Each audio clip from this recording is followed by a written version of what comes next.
what do we see? Or what do we do? First of all, let me just start by saying that sample selection, so for those of you who do applied economics, is a huge issue, a huge issue.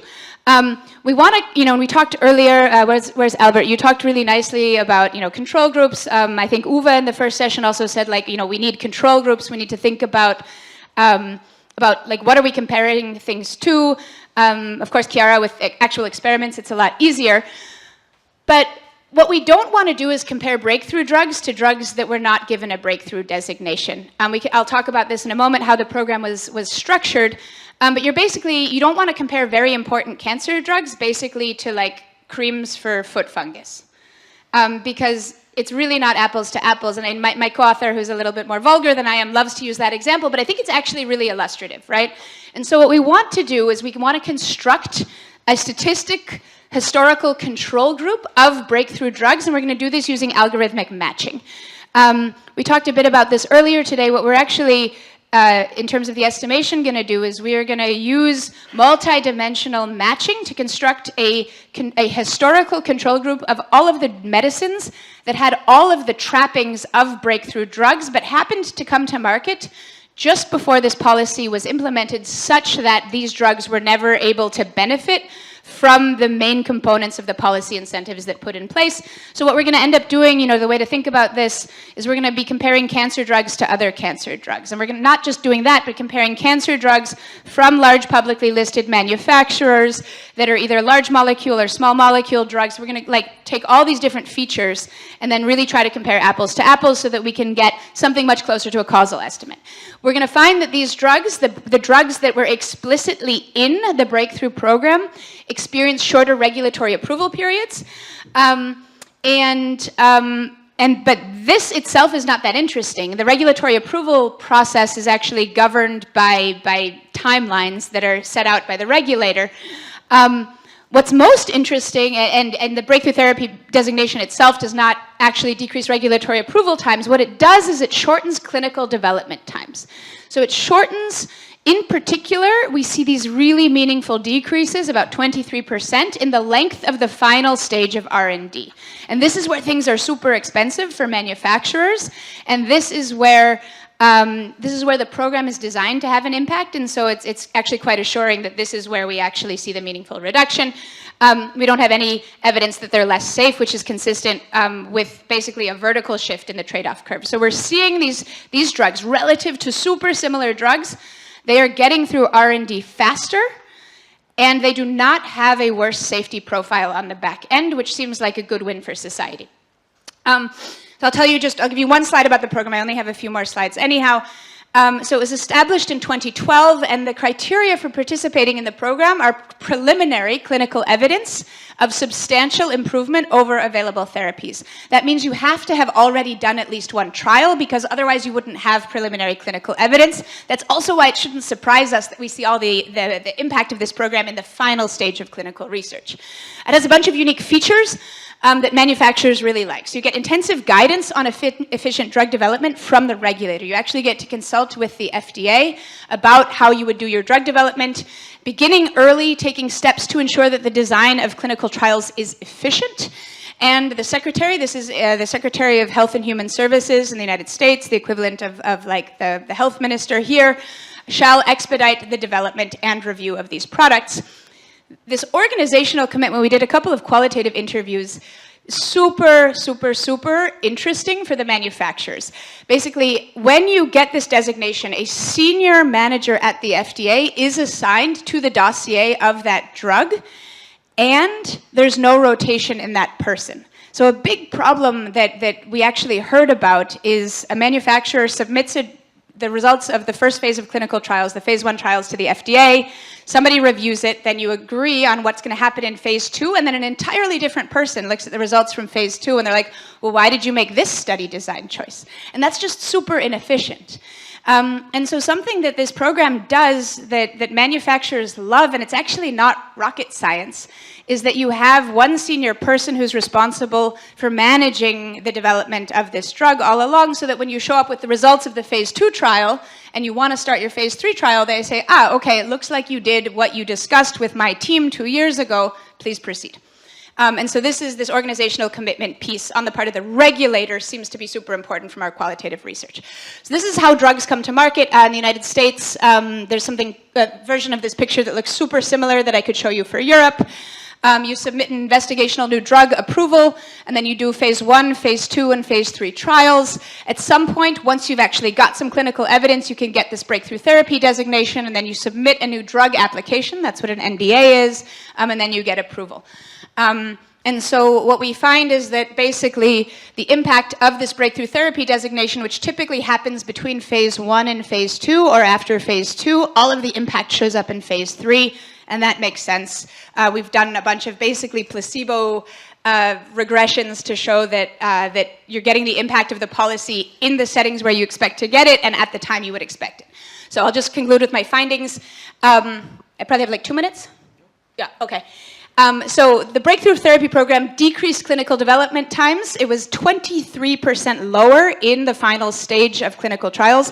A very, very, very lower bound estimate of the savings associated with this is $5 million per product, but that's only a reduction in cost associated with the trials itself. That doesn't capture any of the value for the manufacturer of earlier sales of the drug, nor does it capture the value to patients of getting, these are by definition important drugs, of getting cancer drugs to market sooner. So this is like a very conservative estimate of the value of this program on a per product basis. It has disproportionate benefit for firms with less regulatory experience, which is also very intriguing. It's basically saying, you know, if you're Pfizer, you kind of know what you're doing with regulation. You have an established relationship with regulators. For startups, for smaller biotech companies who have less experience, this is an even more impactful program.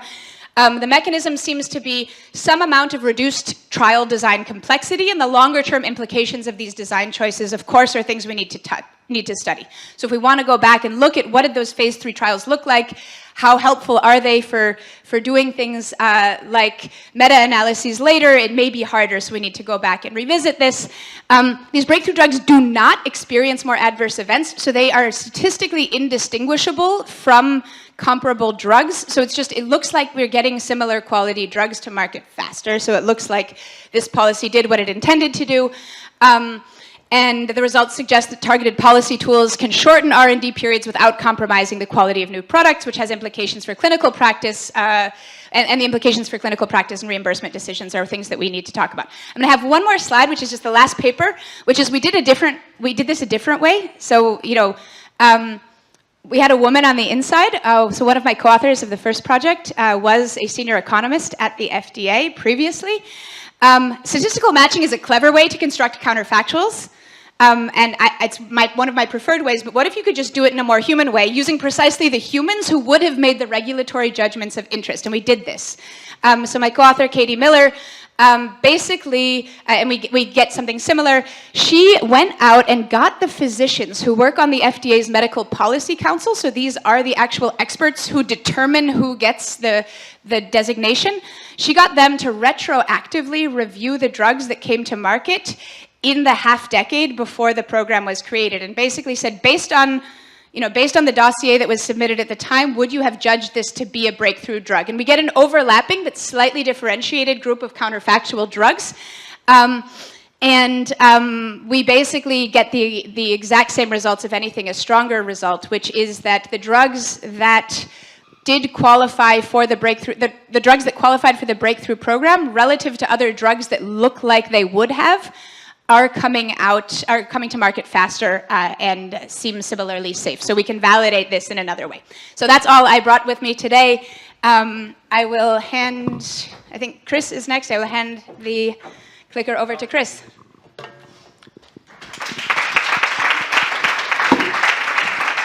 While Chris sets up, wow, in 2 ways. When you mentioned before the panel that you can speak fast, I didn't know it was that fast. I'm a bit jealous. And second, I mean, it's great to see how you can use historical data to do the apples-to-apples comparison, and then going beyond what we usually do in economics with quantitative data, but leverage qualitative insights and experts on checking the robustness. So, wow, a second time for that. Now we have Chris Wagenblast, who will share with us an inside view. So following up on the inside view in your talk, we now have an insider from within the machine room of policymaking. Chris is the deputy head of the New Technologies and Data Use Division at the Federal Ministry for Health here in Germany. And he focuses on legal questions on the use of health data and AI, a very pressing topic nowadays, and was recently responsible for the Act on Health Data Use. So Chris, the stage is all yours. Thank you very much, and the microphone is working. Thank you for inviting me. I am Chris Wagenlust. As said, I'm working on the Ministry of Health. The Unit 511, our responsibilities are mainly health data use, so not protection, health data use, as well as new technologies. And we aim mainly for two things. First, we want to enable the use of health data everywhere, for every use case where it is in the public interest. And secondly, we want to enable the implementation of new technologies, especially AI, in the healthcare sector to provide modern learning system that we might have here in Germany. In my impulse, I want to do mainly two things. First, I want to give you a view of legislation, how it works, how the process works, at least in the ministry, from the ministry perspective. And I want to address how that process might incorporate some agile virtues, as I call it. And secondly, I want to address how to facilitate access to health data for policymakers to the data they need for their jobs. The first slide you will see is, as mentioned, the process of drafting legislation in the ministry. It's a very long process, as you can see, involves many steps. To the very left, you can see that, of course, it starts all in the preparation of a draft. That means the unit responsible for a specific legislation act will draft it, will of course do stakeholder involving and all that fact-finding missions as early as possible. But in the end, the draft comes from the ministry, but not only from this unit, because inside the ministry there is a lot of talking, there's a lot of involvement of all the other units, so everybody gets to look into it, gets to see if it kind of addresses a few things that's outside of a responsibility. And in the end, of course, there are repeated authorizations, approval by the head of a ministry, by the minister, to make sure that it's, of course, in the political interest to bring forward that legislation. That's just the first step. In the second part, it's also necessary that we do consultation and agreement, not just within the responsible ministry, but within all the ministries. So we've got a very, very much consultation-based process, and all the ministries are involved. There's another legal review, and in the end, it's absolutely necessary that all the ministries need to agree on draft legislation. So there is a necessity for approval from all. That's, I would say, the very groundwork of how we work in the ministries. Mostly parallel to that process between the ministries is the public participation process. That's, of course, very important. Involvement of stakeholders from all sides, from researchers, from the industry, and all the other stakeholders, and, of course, from the Länder. So our federal level is also listening what the Länder are thinking about their legislation. In the end, if all that happened, the cabinet will decide on the finalized draft. And that's, as you can see, a longer process that takes quite some months, sometimes even years. So it's not the easiest process. And of course, there are lots of rules of procedure, which are written down in the GGO, Gemeinsame Geschäftsordnung der Bundesministerien, sort of our common rules, how we want to do this. Here you can see it. And it's a process that seems very much structured, very much linear. And I want to show you that it's maybe not that linear, because the pandemic showed us that sometimes there is absolutely a need to get things done really quickly, to adapt to quick new situations in legislation and especially in policy making. And sometimes there's a need to be more agile. And of course, legislation process is not a fully agile process, but I see some agile virtues in the process we can build upon. So here you've got some things which are important for agile processes, and I want to go through them and look into how we can incorporate them into the legislation process. So first, is it iterative? It absolutely is, because we have a culture of consultation. Many stakeholders inside and outside of the ministries will participate, can give their input, so it's very much iterative.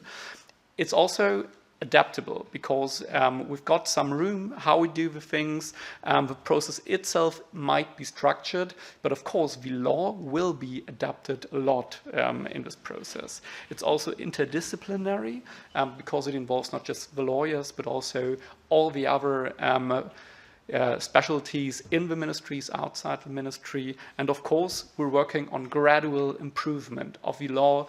And I think gradual improvement is a very important thing, not just inside a single legislation process, but also for the future, because a law might seem like something you do once and keep it forever, but a law is always changeable. Of course, there will be changes to a lot of laws in the future. Nothing is perfect. Even laws that come from the 1900s are changed on a very regular basis, and we can build upon that, and to enable this more agile, this more learning process, we need to use these flexibilities we have. We need to acknowledge that we are still learning, we are still improving, and we will in the future. And that's especially important because we already heard that evaluations are very much important, and we also use evaluations in laws. Evaluation clauses even mandate that we do evaluations and look into how the law worked out. Did it what it was intended to do, or did it not? And has it maybe even some causes that were not intended? But the most important thing, in my opinion, is that we focus on more evidence-based policy making and legislation. And what do we need for that? We need a more data-based decision making, especially in the legislation process, but of course in all other areas of policy making too. In many areas in the health sector, we already do that. As was mentioned by Ariel, especially in the institutions regarding the self-government and the healthcare sector, as well as, for example, regarding drug prices and all that, there is a lot of processes which are heavily data-based. But we do not do that on, let's say, the same level in the legislation process. And that's something that needs to change. And the coalition agreement we have calls for something like that. It calls for a culture of data use and data sharing, and I think we should also have that culture change regarding legislation process. And for that, it's necessary that we provide the necessary data for regulatory purposes, for policymakers. But the question is, how do we facilitate that? Regarding health data, because health data is highly sensible. It's a special category of data in the GDPR, so it's highly regulated. But as you can see here, it's used a lot, not just by the patient, not just by the doctors, but also for research purposes, and as well for policy decisions. And it's very much very much possible, as well as ethical, to use these data, the health data, for not just policy making, but also for research, for improving our product, for ensuring quality in healthcare provision and in medical products. But currently we have a lot of barriers. I'm trying to keep that short. Legal biases are sometimes not just perfect, they're unclear in many areas. We've got a legal uncertainty, and data is rarely linkable between many data silos. So we have sort of individual information, individual data silos which are not linkable, and that's one of the many problems we currently have. But we are working on that, and there were, I would say, 2 major legislation acts in the last years regarding that. I want to name both of them. The first is the European Health Data Space.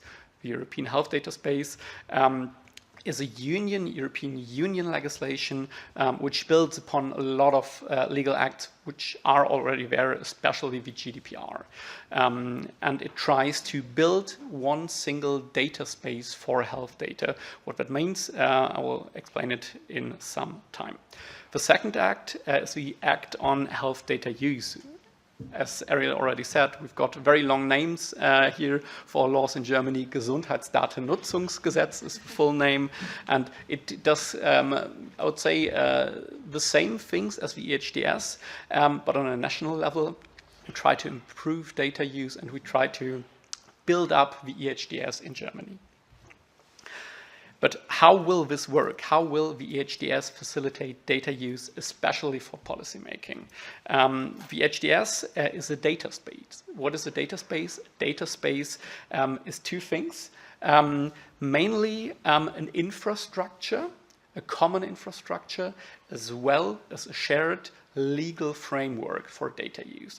And these two things will be built up. The EHDS is already a law. It was decided on. We will have about 4 years until we have to implement all of that.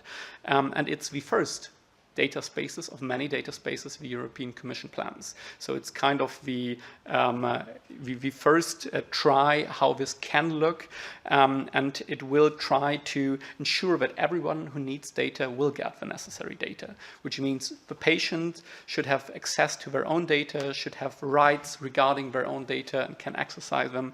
The primary purpose for health data is, of course, using it for healthcare providing services, and that should also be improved on, especially cross-border. But, and that's the focus of my talk, we will also be able to enable the reuse and the secondary use of health data for many, many purposes. We will build up a comprehensive system for accessing health data in Germany and the EU. As you can see, the EHDS is just the first of many. Here you can see a few more. Finance is, I think, currently in discussion, and a lot more data spaces will come, but the EHDS is the first one and sort of the trial, to call it like that. But how does this comprehensive system for getting access to data work, and how is it possible to improve policymaking with that? The EHDS contains harmonized processes and clear rules, a clear legal basis when, how you can access data. And the process is a process which works via application. So any person can put in an application for a very clear defined purpose.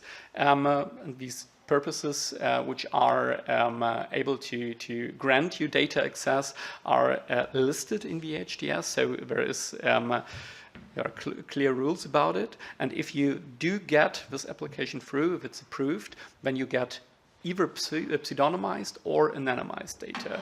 And you just don't get the data handed out to you. You do not get the USB stick. The data is not handed to you, but you get rather you're ever given an access to the data, which means that in a secure processing environment, which is especially secure against loading the data down and all that, you will get access. You can do what you want to do, and in the end, you do not keep the data, only the results of your research. It's also highly protected, misuse is punishable, re-identification is forbidden, and there's an option to opt out for each single person. So if you do not want your data to have used in the HDS, that's possible. You have the opportunity to opt out. Yeah, one of the clearly defined purposes the HDS states is, and that's the important thing, policymaking. Here on the left side, you will see which data will be able to be accessed. That's a lot. That's EHR. So the data is at the doctors, at the hospitals, as well as registries, and many, many different other kinds and sources of data will be made available. And to the right, you can see for which purposes the data can be accessed. I highlighted the policy making and regulatory activities, so that's absolutely possible, as well as research, as well as education, statistics, but also developing new products, innovation, building new medical products or getting the data for pharmaceutical things. And all that is possible. The amount of research that can be done is really, really broad, as well as the data that can be accessed. And how does that work? In the middle, you can see sort of the infrastructure. There will be something called the Health Data Access Body, which is an institution where you can get your approval, where can you put in your application, who will decide if you get data under very clear rules, and that will sort of collect the data to make it available to you in a secure processing environment. That sounds like a lot, and it absolutely is. The deadline for the EHDS is in a little bit less than 4 years, and a lot needs to be done until then, especially from the member states such as Germany. First, the infrastructure needs to be set up. There will be a lot of more implementing acts by European Commission to flesh out the details, so to say. We will have to bring in national regulation.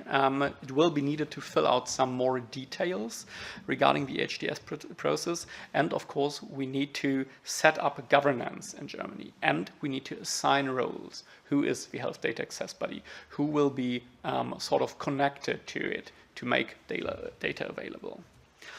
And that's a lot to do, but luckily with the GDNG, with our national law, we already started walking the way. We already tried to build a bridge to the EHDS because we have seen the EHDS will come. We have seen what will be necessary to implement in Germany, and we tried, even before the EHDS was in fact law, to build upon what we already have in Germany, to build out our infrastructure, to make it in the future EHDS ready. We also, of course, did a lot more things. I'm not going to try to do that into detail, but just for sake of being of being complete, you can look into these slides later. To sum up my impulse, some take-home messages. Evidence-based, as we call it, learning healthcare system is possible, but it needs a functioning data access infrastructure. We need that as a basis. We need that to make data accessible, and we can't be evidence-based without the right data, without high-quality data, which is accessible for the cases such as the policymakers and especially legislation. And all of them, legislators, policymakers, as well as the stakeholders involved in the legislation process, need the sufficient data. And the EHDS as well as the GDNG will enable this data access. But that's not enough. We also need the willingness to actually use the data. We need the expertise in the ministries and in the other policymakers to actually make use of what they can do very soon. And last but not least, we need a new mindset regarding data protection. We are often very restrictive. We already heard that earlier. And the GDPR isn't that restrictive as it's often seen because it offers quite the opportunities for data use. And the EHDS shows that. It's the same European legislator that did both of them. Both of them are fine. They work with each other. And we can live with that. We can work with that, and we need a new enabling approach to data use and data protection to bring it into a situation where we can really profit and make the best for the people in Germany. Thank you for your attention. I'm looking forward for your questions. Thank you so much. I think you provided the answer to the question, where does the data come from, for your apples-to-apples comparison. Yeah, now we are actually in our title of our session. It's not only healthcare, but also science policy. So I'm very happy to have Kyle here with us today. He's a professor of business administration in the Technology and Operations Unit at Harvard Business School. And in his research, he focuses on the management of scientists and the supply and demand of innovation in high-tech sectors, as well as the role of public and private funding in research. He holds a PhD from the Wharton School and degrees in health policy and management and biology. So I think the perfect fit to bridge now the two topics. So the stage is yours. Please take us away. Thank you very much. And it's a delight to be here. Thank you to the hosts and the Hertie School and the organizers. I'm excited to talk about science policy with you all. My two Co-speakers, I think, did a very nice job of getting into some very important details about how policy works in this broad space. But I'm going to start by taking a very large step backwards, all the way to 1800. Because I think when talking about science policy, it's important to contextualize the importance of science. So this is a graph of global GDP per capita since 1800. So as pessimistic as you may feel on any given day, it's useful to remind yourself that the world has been getting better for quite a long time in a very nice way.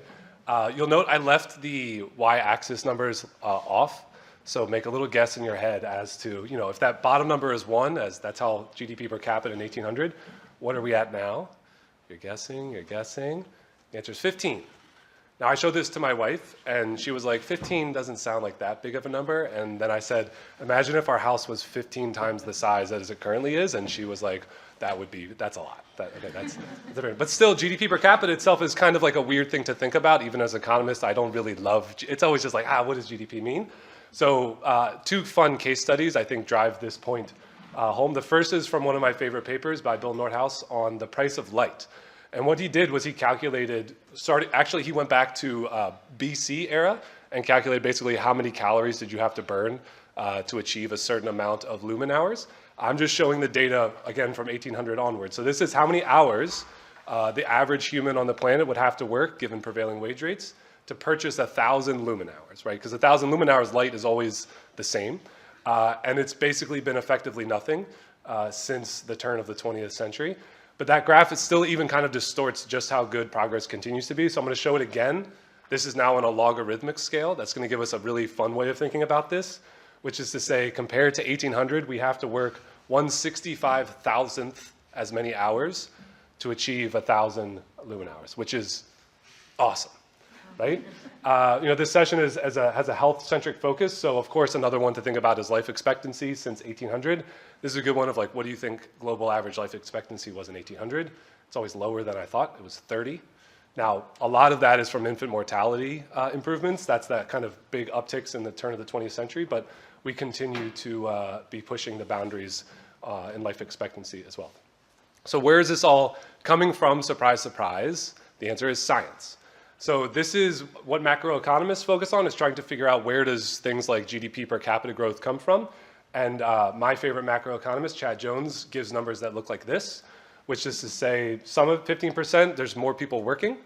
25%, those people are smarter. 60%, given that education level, we're just better of turning inputs into outputs. But now, what does it mean to be more productive? Where is that coming from is the interesting question. Some of that is because we're just making sure the more productive firms have more resources. That's a misallocation. But the vast majority is coming from the fact that there are more humans inventing new things, and they have more money and resources to put forwards towards that invention of new things. Science is important. Now, I showed those graphs. Another interesting question is just like, what is the actual return? Can we put this in dollar terms? Now, the average social returns, and just like if you add up all the investments and all the returns, what do you get on average? And I'm leaving the we a little bit misspecified here, we think we get about $5 to $10 for each $1 we put in. Now, I'm not being American-centric and using dollars there. It's because the vast majority of the evidence on this topic is based on US spending. The marginal social return, so this is like, if we're at current levels and we added $1 more, what's our return? This is very hard to estimate. This is what I try to estimate. I've got estimates of this, and the things we get are something on the scale of $2 to $5 per $1 put in. Now, just for context, where else do we see this in just public policy land? And the answer is pretty much just in early childhood interventions or things like safety net healthcare or education programs. You see them sporadically elsewhere, but those are the only other places that have these kinds of financial returns. Which brings me to my next point, which is not a poorly spelled German word. It is my favorite economic acronym. There's no such thing as a free lunch. I'm sure there is maybe a German compound word for like nothing is free in life, but and so the returns of science are large, but they are also very uncertain, which requires a large scale in order to diversify the risks. They take a long time to manifest. You should be thinking decades for things to happen, which means you need to be patient. And they don't always, accrue to the person who made the initial investment. And from my work, from macroeconomist work, you generally find things like when a country invests in R&D, the rest of the world can accrue as much as half of the benefits from that investment in R&D, which is not an exciting prospect if you are a politician who does not care about the rest of the world. Great. That's how much time I have left. Right? Yeah, okay, good.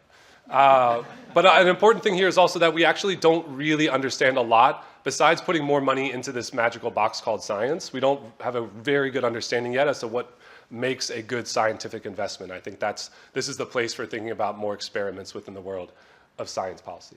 Now, why now? So, I didn't need to finish this sentence, but I think it's kind of implied. The US has traditionally led. I think there's very interesting opportunities for the rest of the world to engage with the scientific ecosystem right now.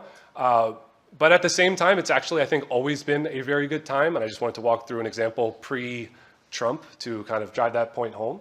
So for about 2 decades, and the idea is like the US has always been very good at science, but it has never been perfect. People fall through the cracks, and this is my favorite example. So 20 years, there's a researcher at a leading US university. She's struggling to get resources for her work. She's not promoted. In fact, she's demoted and considers leaving the country.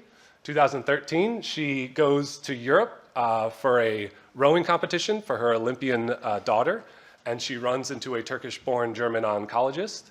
And I think you maybe know the rest of the story or where this is going, but if you don't, in 2021, Ms. Carico and BioNTech is contributing about half a percentage point of German GDP. Right? So she did fall through the cracks before anything related to Trump. It was a system that couldn't catch her. So I think this is an interesting time to focus on science policy. Now, as we've already been hinting at, as Ariel talked about, I think very nicely in her papers, experiment doesn't always mean that you need to flip a coin, and science is a place where, because of the scale and the time lags and the uncertainty, coin flips are often impossible or at least very difficult to think about.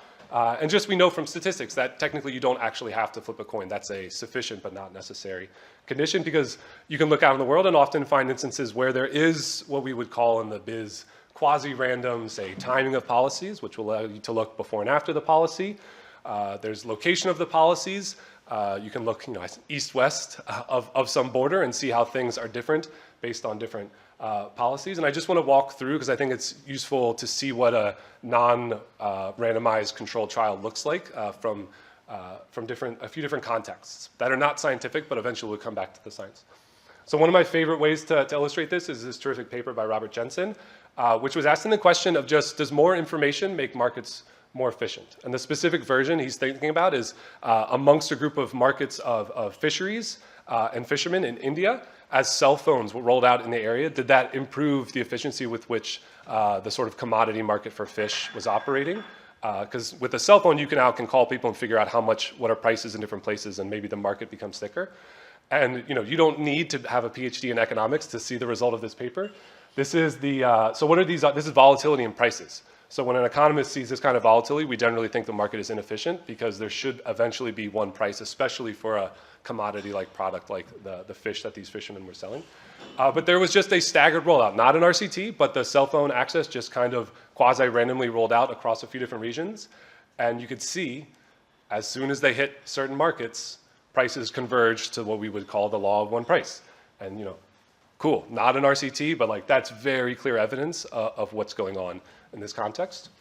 To give you an example of the usefulness of geographic variation, one of my favorite papers from the healthcare space is from Brad Shapiro, which is asking the important question of what's the effect of direct-to-consumer advertising in the pharmaceutical space, which is, generally we think of that as being a country-level decision, and so it's very difficult to study.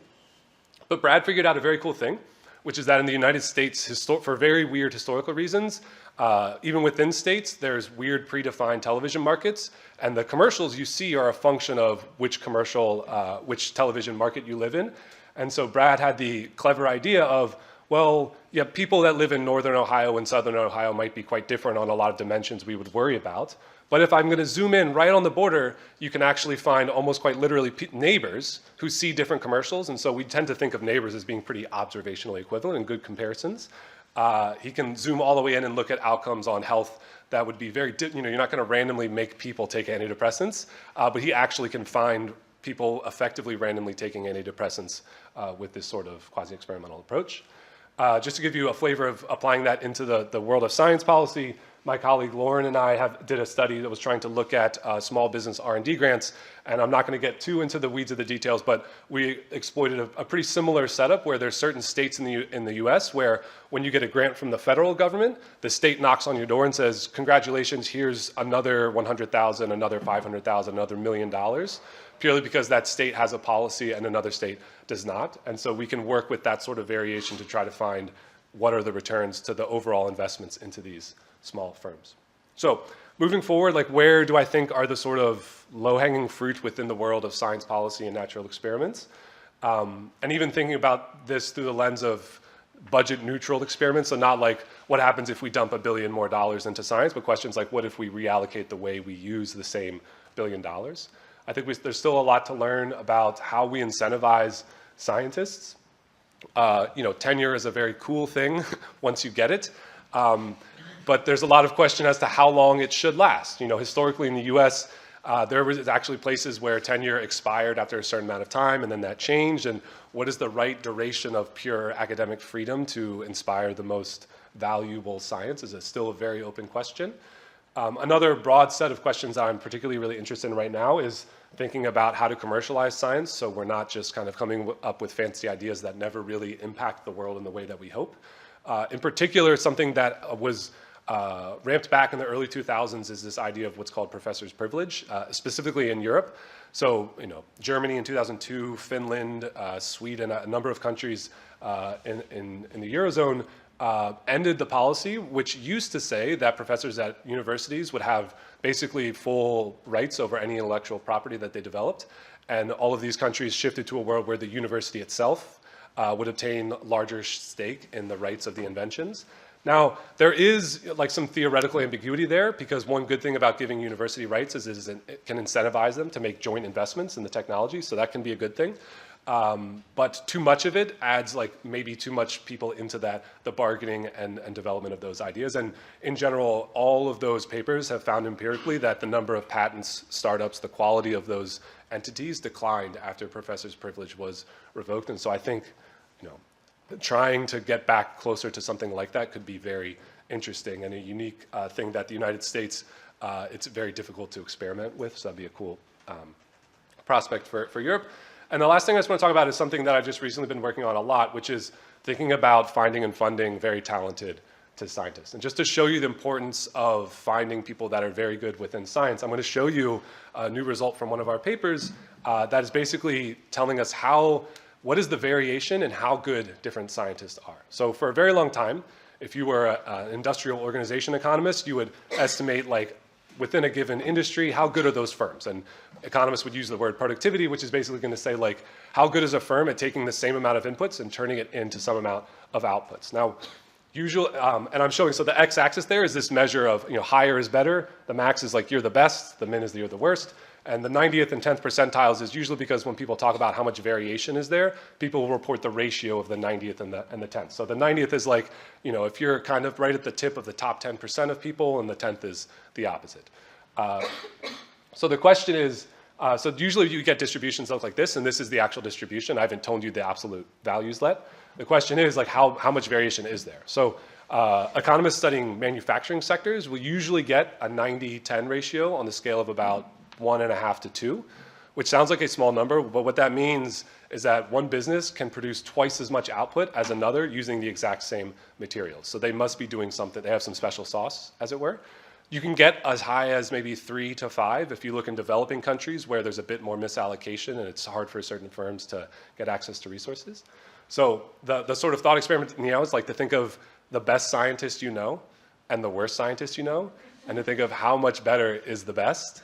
And the answer from our work suggests it's as high as 30.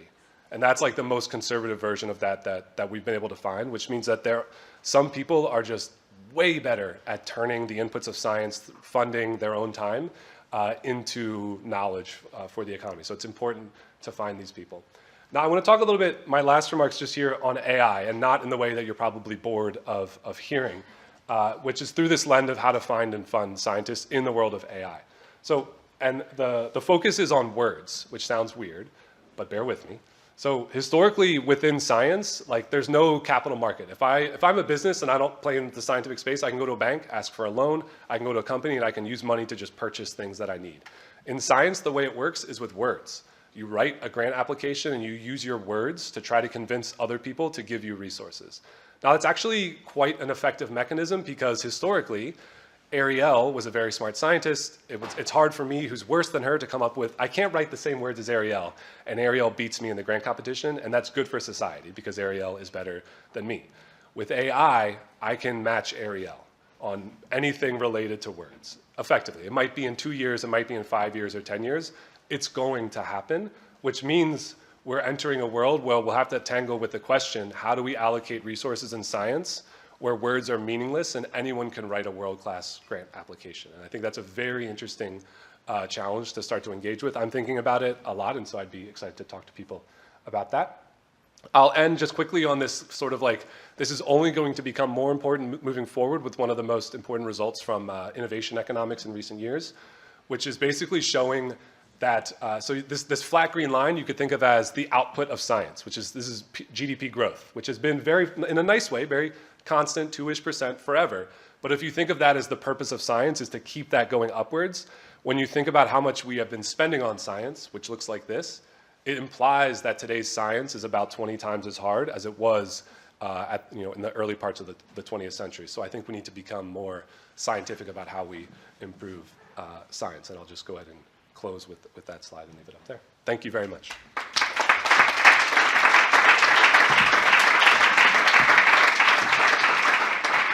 Thank you so much. I think you're the first person who mentioned logarithmic scale and fun in the same sentence. So thanks for all the insights on science. I think I have a couple of questions, but in the interest of time, maybe quick show of hands. How many questions are there in the audience? Okay, then I will sacrifice my questions and we'll start with the audience. So maybe, do we have a mic? Otherwise, I will go. Yeah, you have a mic. Let's start maybe with 1 or 2 questions, and then afterwards we collect the remaining ones.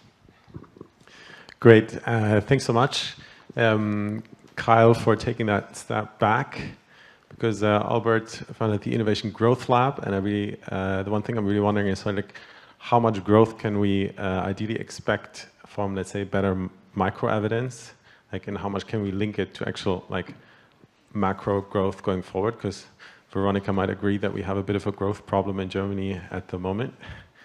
I think implementing these not easy to implement experiments or quasi-experiments is something which is tricky, and I'm wondering, I once asked John List, can we expect a renaissance if we'd like randomize everything? And he was like, maybe not, because I think there was like one age when there was a big increase in productivity by using empirical evidence in a novel fashion. I'm just always wondering like how boldly can we make that claim in a well-informed manner?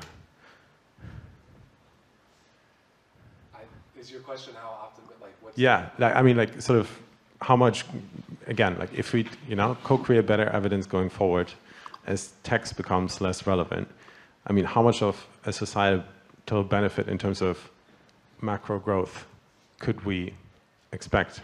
Oh, so the challenge with that is you start to enter waters where you'd want to talk to a combination of macroeconomists and technicians who like understand the technical capabilities of these technologies. Another very maybe annoying way, but real way to phrase it is, the question is just, if you don't do these things and you take the macroeconomics seriously, eventually the only thing that can lead to growth is the size of the population. In the sense of, if you don't engage with improvements to the scientific process, then eventually, that graph of, science was 20 times harder, eventually it will be 1,000 times harder, and the return on investment will be low enough that it would not make sense to invest anymore, which means that investment in the infrastructure and processes underlying the scientific process to make sure science stays productive is important, because otherwise we will just run out of ideas that cost less than $1 trillion to pursue. And so investments in data infrastructure and good policies that kind of minimize as many frictions from the scientist's brain to the marketplace is going to be key in general. There were more questions, yes. Thank you very much. Thank you very much for the very nice panel that you organized. I'm a student here at the Heritage School. I'm doing the Master of Public Policy, and I am very interested in the healthcare sector, especially for policy making. And well, I have a question, and as we already heard, Germany supports the EHDS, but has also highlighted the importance of maintaining strong national data protection standards. And my question is, how does the ministry plan to ensure that these national approaches can work smoothly within the common European framework, especially when it comes to the secondary use of health data? Thank you. Thank you for the question. So I think it's important to keep in mind that the EHDS is all by a very broad approach. It's just one way to make data available. And the different researchers, the different other institutions which need data all have very much specific needs regarding how quick, in which format, as well as I'll say which kind the data is made available to them. So the EHDS is a very good, very comprehensive system, but it's just one system that's not going to fill all needs. So we've seen as national legislation, as Ministry for Health, the need to make sure that we fill all the needs of researchers, and the EHDS will be a very good groundwork, and we will implement it just as it is necessary. So there is absolutely no difference between the national data space, health data space, and the European, but our national infrastructure will be made EHDS compatible. And what we did with the GD&G, with our national law, is building a bridge towards the EHDS, as well as making sure that some of the systems which, I'd say, tick other needs besides the EHDS, that the EHDS neither wants nor can, let's say, fulfill, that we also kind of see these, kind of fulfill these, without compromising our, let's say, very open approach regarding the EHDS. Maybe let me piggyback on that question with a quick follow-up from my side, because it's very close to a question I had. Suppose now another ministry approached you for expertise or your single best practice. What is the advice that you would give that ministry in building such a data space? I would say the single best advice would be to look into what the EHDS does, how the infrastructure is built up, because it's right, health data is especially sensitive. It's a special category of data under the GDPR, but the system that is built is not that unusual, not that special, but the general system with an application with specific purposes which are allowed, for which I get access to data, and as well as the secure processing environment as sort of technical organizational measure to provide data safely. All these are very important, let's say, it's a very important basis for making data available securely. And that's absolutely able to be done in other areas. So we just need to look what the EHDS does, and I think that was exactly what the European Commission tried to do. And it's the reason they sort of choose the EHDS, the especially complicated area of health data, as the first common data space, because they wanted to prove it is possible, and if it's possible for health data, then it's absolutely clear it's possible for all the less sensible data. Great, thanks a lot. Yes. Hi, I'm an MD PhD student at Charité Medical School, and right now they are writing a strategy for 2035 for their scientific journey, the Charité itself, and one big topic is commercialization of the products. And I heard, so I was in this workshop, and there was like a lot of topics around, okay, Charité in general has like less money, is under huge also threat of like, okay, how do we fund the system? So I'm not a legal expert or anything, but I was wondering, so you said to make this data available, also patient data. I would say that Charité has one of the biggest data sets, I would assume. And I heard in those talks at the Charité that one big thing was, okay, yeah, they can use the data, but like what money do we get from that?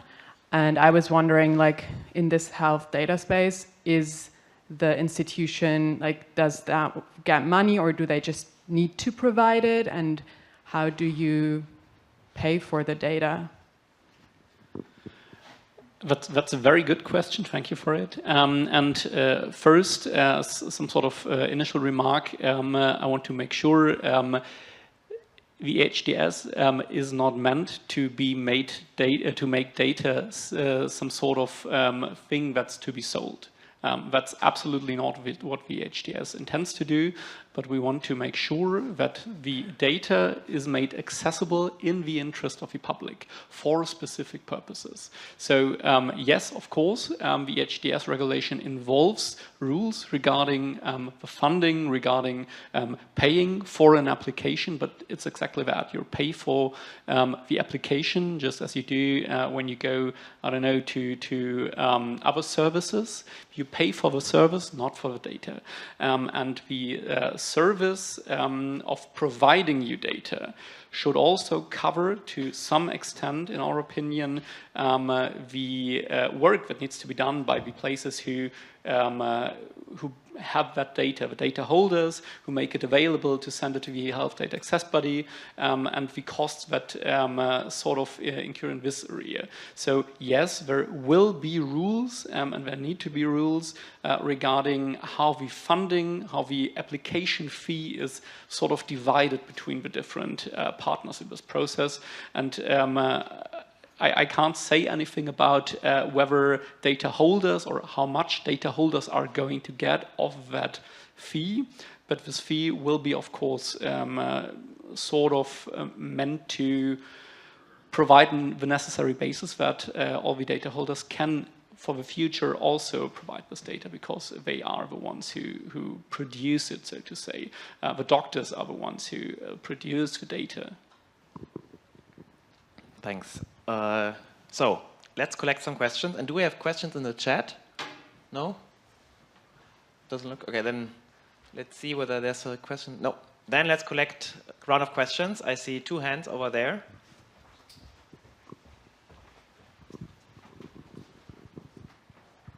Thank you. Quick question. Also, Franco, Master of Data Science student and consultant for Innovations for Poverty Action. My question is regarding novel methods for hard-to-reach populations that maybe there's not enough data, or maybe synthetic data is used to model. I just wanted to hear what's your take on that, as, I don't know, people try to reap the benefits of specific innovations that maybe are protected. Is it more towards the weight of society, a little bit of the views of that use and how it should be normed? Great, let's collect the second question, because it's just, yeah. My question is for Ariel. You talked about the algorithmic matching process that you used to find out the breakthrough drugs. I was kind of interested in what kind of features you used and what was the specific process. Another thing that I wanted to ask was, how did the research and development time reduced post when you identified the drugs? Yes. Thank you. I think these 2 questions are quite closely aligned. At least one seems to be a very specific case of the larger, broader question. Maybe, Ariel, you start, and then we can collect answers from the rest. So I can give you another example. So I've this sort of synthetic, or this algorithmic matching I've actually done now in probably half a dozen different papers. It's just a good way of figuring out, like, what's a good counterfactual. And they're nice packages in pick your favorite, software to do this. I'll give you another example, though, which is a project, because 2 of my PhD students are here, and we're working on evaluating remote patient monitoring programs. And we actually do matching based on all of the observable patient features that we have. So if you want to compare a patient who's receiving a telemonitoring program for hypertension, you want to know how well that program works. So what do? You find the patient who got that intervention, and then you find another patient who has who's the same age, who has the same body mass index, who is in the same state, who is being treated in a primary care practice with the same number of doctors. Like you basically try to, all the features you have, you throw it into the model, and then there are a set of tests that you can do to say which of these features actually matter most. But the idea is to really, and then you end up with like a balance table. So you end up saying, look, we have, here's the group of patients that was, quote, treated, that happened to get either, here's the set of drugs that happened to get a policy benefit, or here's the set of patients that happened to get a digital health intervention. And then you say, and here's a bunch of patients that didn't, but look at how they look really similar. And then you just present a table and say, look, here's, and this is why this is a good counterfactual group. And I really believe in like transparency about these exercises so that people believe this apples to apples thing. So in terms of the R&D times, what we're seeing is that the phase 3 trials, they're about 23% faster for the drugs that benefit from this program. And it's because the pharmaceutical manufacturers are basically running less complex trials. And a lot of this reduction, if you see that, like people who think about RCT quality, your first instinct, and it's the right one, is that like a red flag goes up. Because you're like, some of these trials are actually less likely to be blinded. And you're like, oh, wait, shoot, that's like one of the like cardinal sins of research is you're supposed to blind your trials. Except if you look at the drugs these are for, it's like for glioblastoma, which is one of the most deadly forms of brain cancer. We don't actually need to randomize, like everyone's getting treated for brain cancer. Everyone is either getting the standard of care, which unfortunately stinks. It basically doesn't increase your life expectancy very much. Or you're getting the standard of care plus an experimental drug. You can do open label trials. You can even do single arm trials because the standard of care has changed so little in the last decades that we know what the counterfactual is. And so in that case, it's actually super efficient to run a single arm open label trial, which we don't usually think of as like best practice in scientific research because we have a really good, what's called the natural history of disease. We know the counterfactual. But so you have to be very fit for purpose about this. You can't just do this in a setting where we don't have that counterfactual. And so it really involves being much more thoughtful. This is why I say sort of, but then for meta-analyses after the fact, it is harder. If you're just comparing a bunch of open-label, single-arm trials, it's harder to compare them to each other. And so this is why we have to sort of think about that trade-off too. Thanks. Kyle, do you maybe also have an answer to the first question? Like, if you have to think about novel methods to reach, how to reach populations and do research with them or on them, you already mentioned two very great examples that are very, very, very illustrative. Anything else you might want to add? No, I think the only thing that actually comes to mind in light of my co-panelists is thinking of this through the lens of digitized data. So I think historically, at least within the healthcare environment, when you thought of hard-to-reach populations, whether it's for an intervention or studying them or anything, it would be a function of things like geographic distance and their willingness to pay for engagement or something like that. But for a increasingly large swath of the economy, I think the advent of modern AI capabilities will mean that hard to reach will be a function of how digitized the features of the individuals are. And so those two may be correlated for certainly, but I think that will become the interesting thing of how to serve people for whom the mothership AI model has not been trained on their data and therefore knows less about. I think that's where it starts to think about that question. Thanks. We started 5 minutes late, so I guess we can take one final question if there's one. Yes. So these EHDS initiative is phenomenal, and thank you for sharing it. And it's going to be my next, the example going forward for how to collect and use data for research. My question is more around thinking about what data gets collected critically, because the way you've described it is sort of the data is there, we just need to aggregate it and make it available. But actually there's strategies to collect even more data or standardize the data to begin with so that you don't have to fix it down the pipeline. And so wondering whether there's any initiatives along those lines to increase the quality of the input data that get in the first place. Yes, quality of data is in fact one of the things the HDS cares about, and there is for at least some categories of data a common standard that is foreseen in the HDS. But that's first for very few categories. Most of the time it will be just a reuse, but we also see that it's critically important that we have good data quality, because in the end we can have the broadest scope, and the HDS has a phenomenally broad scope regarding data as well as regarding purposes for which it can be used.